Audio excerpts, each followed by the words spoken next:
Today we're going to talk about something scary, fraud. Hi, I'm Summer Massey, and this is Kayla Forehand with Arvest Bank.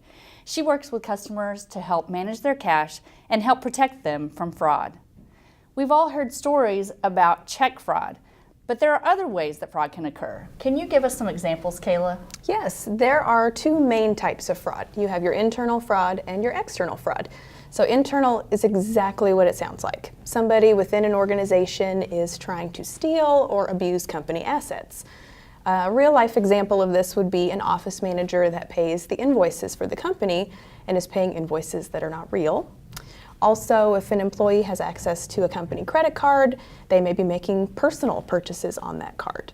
That would be an example of internal fraud. External fraud is usually the first thing most people think of when they hear the word fraud. And in the banking world, we're seeing this each and every day, so it's very important that we're talking about this.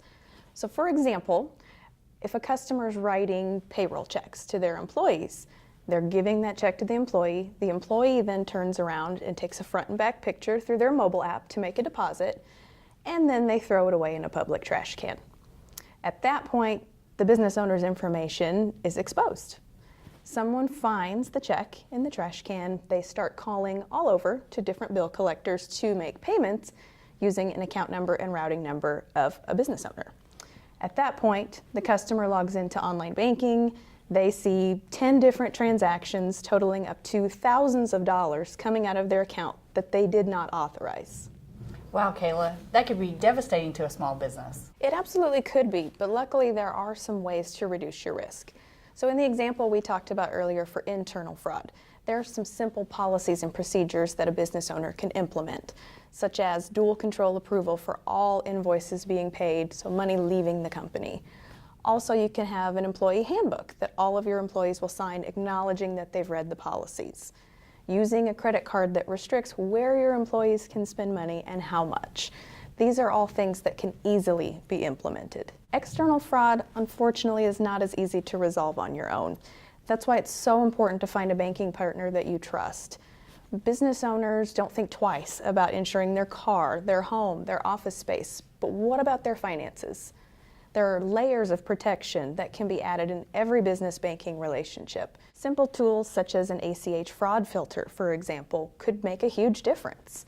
In the example we discussed earlier, our customer was using an ACH fraud service, so he was able to reject all 10 of those transactions, which ultimately saved him $12,000 in unauthorized transactions. There are also tools that would allow a business to upload a file of checks that they've written, and then their bank will compare those checks against that file.